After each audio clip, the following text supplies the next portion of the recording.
while I was away, many of you know that I had a theme to my sabbatical, which was entitled Planted in Place for the grant that I received. And what I meant by planted in place is I was thinking about what other people call a theology of place, what it means for us to live out our faith in a particular place and a particular context, especially as Americans, because many of us have come from different places. You know, like we live here, but you might have grown up somewhere else, and someday you might move to another community, that we're very transient people and we move around. And I was thinking about what it means as Christian people to be rooted in a place and how the place that we live and the times in which we live shape our faith. Because there's this tension in the Christian faith, and the tension circles around time. And here's what the tension is. As the psalm we read this morning says, that God is from everlasting to everlasting. That before the mountains were formed, God was there. There's this steady and solid presence in the midst of everything. But yet, in our own lives, we experience movement and transience and a changing world. And our faith needs to respond to the changes that we experience in life and the world. My guess is, for any of you who've been Christians for any amount of time, that over the time that you follow Jesus, your faith and your understanding of what it means to be a follower of Jesus has changed and deepened and been adjusted based on your age, your life experience, the moment in which we live. One of the wonderful things about serving in this congregation is, as I said, we have 40 people who've been members of this church for at least 50 years. Donna King has been a member for 71 years in this church. One of the great gifts that these saints who have been so faithful and so consistent and so constant, one of the great gifts that they give to people like us and people like me is they show what it means to be in it for the long haul and to follow Jesus year after year after year. With the changes in the world and the changes in the church and the changes in your life that happen, but yet still following the one true God and trusting that He is the one who is from everlasting to everlasting, and on Him is built this solid foundation. One of the things I was thinking about when I was away is what it was going to be like to come back, after 3 months. And I often think, I know I've told you this before, but there's this philosopher from like 600 BC. His name was Heraclitus. And he was asked what many people believe is one of the first philosophical questions ever asked, which is this: can you ever step into the same river twice? And his answer was no, because it's neither the same river nor the same man who steps into it. So I was thinking about the last 3 months. Can I come back and step into the same river, and will it all be the same? And of course it's not, because over 3 months some things have happened to you, some things have happened to me, and there's this time of checking up and catching up and finding out what's gone by. But I think in some ways it's analogous for our lives in general, that things change and things go on, and they happen almost imperceptibly, and changes happen. One of the things that we did is we traveled to these different places in the world. We went to Scotland and England, and we traveled to South Korea, and we traveled to Spain. And one of the things that struck me about each one of these places is these are places that are so deeply rooted. These are places where people's identity as being Korean or Spanish or English or Scottish is so incredibly clear because they've been rooted in these places for so long. When you talk to Americans, one of the things we often ask each other is, where are your ancestors from? What's your heritage? And every once in a while you'll meet somebody whose family came over on the Mayflower in 1620, so they've been here for almost 400 years, and it seems like such a long time to us. But when you go to a place like Scotland or Korea or Spain, you meet people who've been there for generation after generation after generation after generation for sometimes 500, 1,000, 1,500, 2,000 years. Their family has been rooted in this same place. And it's remarkable when you talk to people about the place they live, that there's this deep sense of belonging to that place. And I think lots of times as Americans and American Christians, we struggle with that because we don't have that sense of deep longing and deep belonging to a place. One of the other things that's fascinating to me, especially when I travel to Europe, is I love to go to cathedrals. I'm kind of a cathedral buff. And one of the things that's amazing is I went to places where Christianity first came in 561 in Scotland. I went to a cathedral in England that was built, it's the new cathedral. It was built in 1158 because the old one, the old church there, was built in 630. And in Spain, we went to a monastery where they've had a continuous monastic presence since the mid-300s. Monks have been there praying and worshiping in that same place for centuries. There's this deep sense of connection with place and where they're from. And for me, going to places like that gives me this sense of the depth of our Christian tradition and our Christian understanding. But one of the things that's striking about all these places is they've all undergone a tremendous amount of change. Think about it in the United Kingdom. 50 years ago, they were considered the world's leader, economically, militarily. In the last 50 years, they've had to come to terms with the fact that they are an important country, but hardly the center of everything. Or think of Spain. 50 years ago, Spain had a dictator, a fascist dictator. In the last 50 years, they've seen the end of that. They've seen a large-scale decline in their economy, and they've seen the rise of democracy. It's been a positive change. In South Korea 50 years ago, they were recovering from a devastating civil war.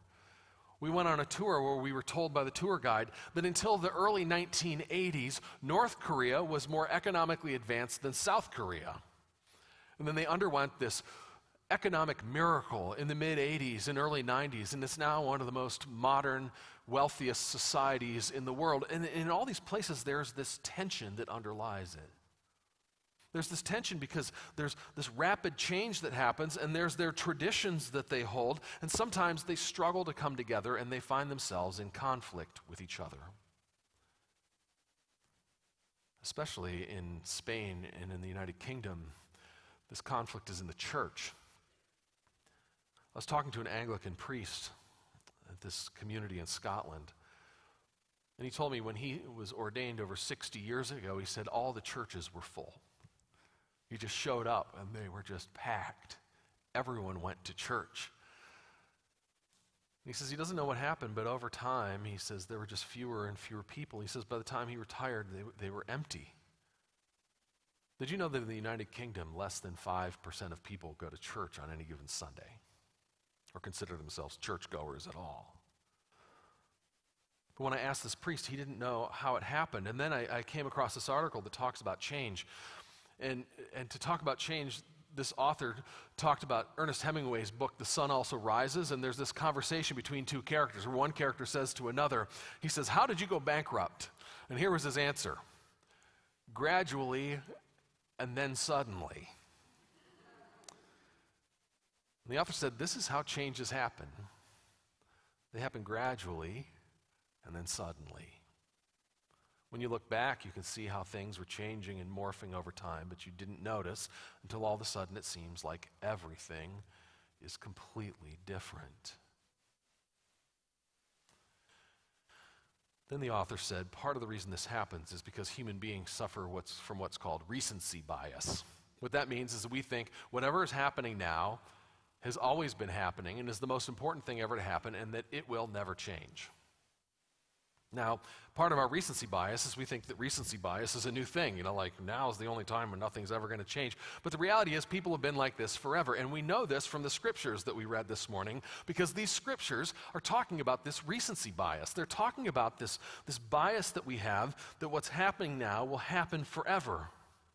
And it's trying to reorient us and help us to see the world from a different angle and a different perspective so that we're ready to live through the changes and the adjustments and the topsy-turviness of history that comes our way, and we're able to deal with it and live through it in a way that is faithful and continues to hold on to and to bear witness to the faithfulness of God. Think about Psalm 90 and think about how it begins. Lord, you have been our dwelling place in all generations. Before the mountains were brought forth, or ever you had formed the earth and the world, from everlasting to everlasting, you are God. Ancient people believed that the mountains were the first thing that were created, the earliest things. This is a psalm of trust, saying, Lord, you've been our dwelling place forever. We've always put our trust in you, and you are everlasting. And then he goes on and he says this, you turn us back to dust and say, turn back, you mortals, for 1,000 years in your sight are like yesterday when it's past, or like a watch in the night. You sweep them away. They're like a dream, like grass that's renewed in the morning. In the evening, it fades and it withers. What the psalmist is doing is he's giving us this sense of perspective. He's trying to cut through that recency bias. He's trying to tell us that our lives in the whole scheme of things, while it seems like, it's everything, the reality is our lives are like grass that grows up one day and dies the next. It's like a watch in the night. It's like a moment, like a blink of an eye. Our lives in the end are so short, especially in comparison to the eternal God of heaven and earth. But in some ways, it's also a warning to us. When he talks about judgment and living under the judging and watching eye of God, he's not talking about God sitting there wagging his finger at you, telling you you're some kind of a bad dog.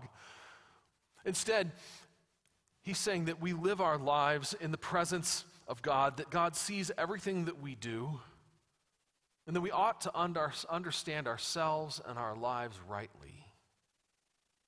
So that when we see ourselves, we know that everything is transient, and to put our trust in something other than the Lord, something that passes away in the blink of an eye, is foolishness. In verse 12, it's this key passage. It says, so teach us to count our days, that we may gain a wise heart. Teach us to count our days. Teach us to have this perspective on life and on the world. What he's telling us is that we have to hold on to and put our trust in what I would call the transforming tradition. What that means to me, it's not that the tradition is transformed, but it's a tradition that transforms us into the likeness of God so that we can live in the moment in ways that are faithful and honoring to the Lord. What that means is it means that when we really trust that the Lord is our dwelling place in all generations, from everlasting to everlasting, it means that it will actually give us the flexibility to live our lives faithfully in the moment and in the day in such a way that we're not so anxious about, on the one hand, keeping up with every trend, but on the other hand, so anxious of change because we're afraid that we're going to lose what we've got. It's this transforming tradition that transforms us from the inside out. What's interesting is this psalm ends with this request that seems a little bit odd, that God would prosper the work of our hands. Why would he end there? I think it's because what the psalmist is saying is that our prayer is that God would take the things that we do that on their own are utterly transient and will pass away with us, but instead that God would take them and use them and transform them and empower us to live in such a way that the things that we do will have a lasting, even eternal impact. What it is, it's a way for us to reorder our priorities and to think about the things that really matter. It's so easy to spend our time in things that won't last, and things that seem important in the moment, but 10 years from now are of no consequence. It's a call for us to invest our lives and ourselves into things that matter, to invest our lives and ourselves into our families, into our neighbors, into our communities, so that lives are transformed. Because these are things that last, and these are things that matter. In some ways, Jesus was kind of saying the same sort of thing. When he was confronted in this passage, he's not confronted by Pharisees, he's confronted by all the people who are watching. And what they say is, we've noticed that your disciples don't fast like everybody else. Now, this isn't the big fasts during the year. These are weekly fasts. They fasted every Tuesday and every Thursday. The Pharisees and some others, they were like spiritual athletes. And what they did is they said, well, you don't fast like everybody else. What's the deal? And Jesus says kind of two things. The first is he gives this messianic statement, because they would fast praying that the Messiah would come. And he says, hey, when the bridegroom or the Messiah is here, there's no reason to fast because you're living the dream, right? So he says you don't need to do that. And then the second thing, he gives these two parables. He says, who would take a new piece of cloth and shrink it to an old piece of cloth? Because when it shrinks, it's going to tear away. And who would take new wine and put it in old wineskins? You put new wine in new wineskins. Now, one thing I learned is the reason you don't put new wine into an old wineskin is because the wine is still fermenting and it would fill up with air and it would need to stretch. If you put in an old one that had lost some of its elasticity, it would break and you'd lose everything. Here's what Jesus was saying. He's saying, don't be so caught up in your traditions and the way that you've done things in the past that you're not open to the ways that God is working now.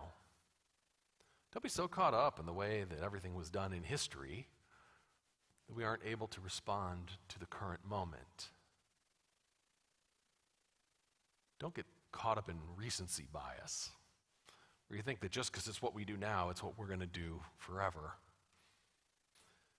One of the things I did my last day in England, my best friend and I went to a cathedral called Ely Cathedral. And it was built in 1158, but they have a new addition from the 1340s after their tower collapsed. But they put this new addition on.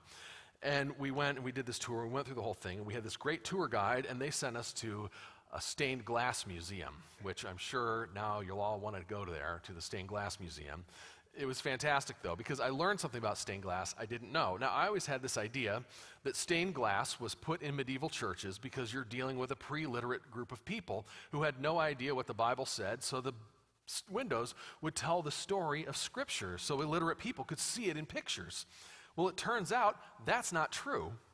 There is a little bit of medieval stained glass, but they said it was very expensive and people didn't want it in their churches. Most medieval stained glass is actually like a family's coat of arms or maybe one scene from the Bible, and they were put in there to beautify the space, but especially because it showed that this is a place of wealth and honor where they could afford to put something like that in there.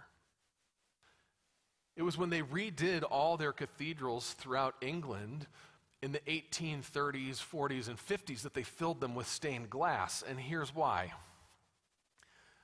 Because when they built these cathedrals in the Middle Ages, they had no interior lighting. So they put clear glass in so that people could see when they came.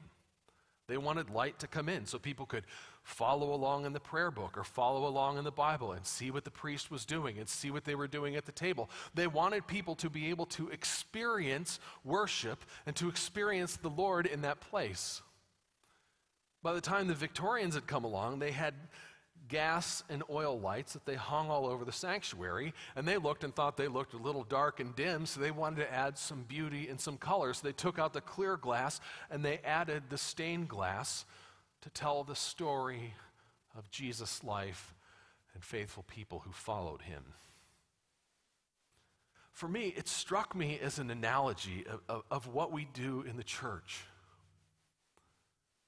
The bones, the structure is consistent and solid. We're always bearing witness to the love of Jesus Christ for the world. We are always calling people away from sin and toward righteousness. We're always calling people to respond with generosity and with joy and with their time and with their whole lives in response to all that God has done. We're always doing that. That never changes. But sometimes We change pieces of it to add beauty or to give people the ability to see or to help people understand what's going on and why we do what we do. It invites people to know and experience this transforming tradition that transforms us from the inside out. They didn't put stained glass in medieval cathedrals in Britain because people needed to see what was happening so they could see the beauty and the glory of God. They later added stained glass because in that beautiful artwork done to the glory of God, people could see the beauty and the glory of God. When you think about your own life, when we think about the ministry that we share together in church and outside of church, we need to be thinking about this question. What can we do? What will we say? How will we live? So that people will see the beauty, the glory, and the love of God. That might be different today than it is 5 years from now. But that's okay. Because we are still bearing witness to the one who is from everlasting to everlasting, inviting people to know the Lord, who has been our dwelling place. And we pray will become others for generation to generation. Let us pray.